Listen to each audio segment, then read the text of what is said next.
রামিসার কি ভুল ছিল, ধর্ষণের পর খুন হইল।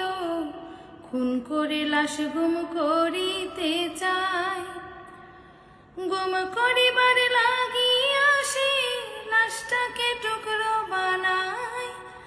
আহারে নিষ্ঠুর খুনি, নেশার ঝোঁকে পাগল হইয়া যায়। 7 বছরের শিশুটারে মারলি পাষাণ কেমন করে, তোর মনে কি দয়া মায়া নাই?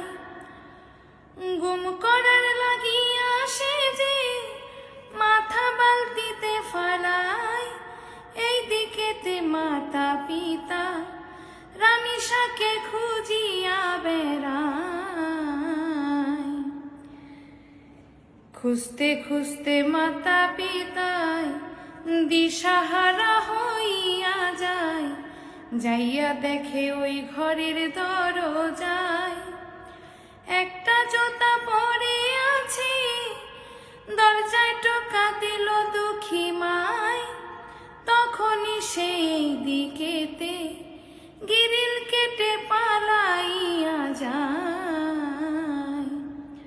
স্বামী স্ত্রী দুইজনেতে গিরিল কাটল বুদ্ধি করে, বউ ঘুমের ভান ধরিয়া রয়।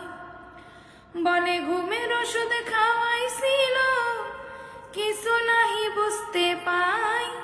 কিন্তু পুলিশের চোখ ফাঁকি দেওয়া কোনোভাবে সম্ভব নাহি হয়। খুনি সোহেলে কি করিল, সে তো পালাইতেছিল, কিন্তু নারায়ণগঞ্জে ধরা পইরা যায়। কিভাবে সে খুন করিল, পুলিশকে সে বইলা দেয়।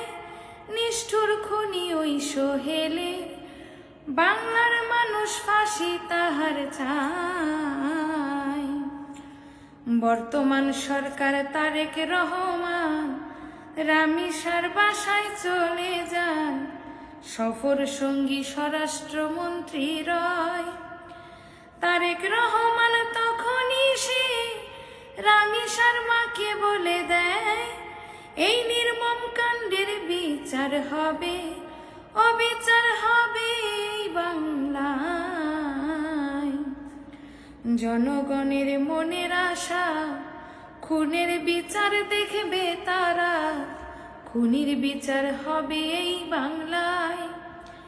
এই বিচারটা যদি না হইবে, ধর্ষক বাড়বে এই বাংলায়। সুলতান মাহমুদ সরকারের কাছে করজোড়ে